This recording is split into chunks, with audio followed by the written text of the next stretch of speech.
What is the plan? Because I'm not sure. We keep hearing that Israel potentially wants regime change. At the moment, it appears like it is regime destruction, but no real plan for what might come next. So, is it that Israel actually wants regime change and wants, Iran to work towards that, or is it just decapitating this particular regime? I think it's more than that. It's not just decapitating this regime. It's making Iran smaller, weaker. A state that is shrunk in terms of its capacity. Israel wants once and for all to deal with the Iran problem. It's not only the regime that's ruling Iran, but the potential of whatever the next regime in Iran could do as a regional power. It's an opportunity for them to make Iran a much lesser force in the region.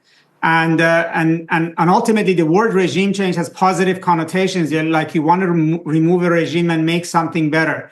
I don't think that's Israel's concern. Israel's concern is the collapse of the Iranian state, not just even the regime.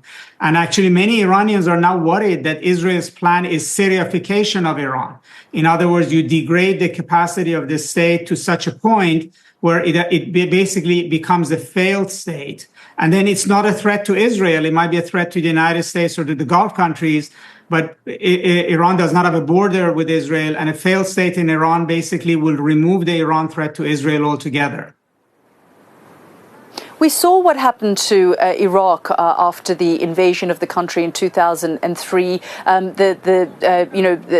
As we saw, the regime change that took place, and then, of course, for over almost 2 decades, we've seen that Iraq is still struggling to get on its feet. Are you concerned about how that could actually unfold in Iran? And is the Iranian system weaker or stronger than the Saddam Hussein system? The Iranian system is stronger. It's much more resilient, but Iran is also a larger country. And what worries many Iranians today, I've spoken to people inside the country, is that regardless of whether they support the government, they don't support the government, what they think, what really worries them is that the degradation of the state will make Iran weaker, would make it much more difficult to govern the country. It would create chaos. And ultimately, Iranians have watched what happened to Syria, what happened to Iraq, what happened to Libya. They're not thinking about a sort of a democratic outcome out of this. What really worries them is keeping the country in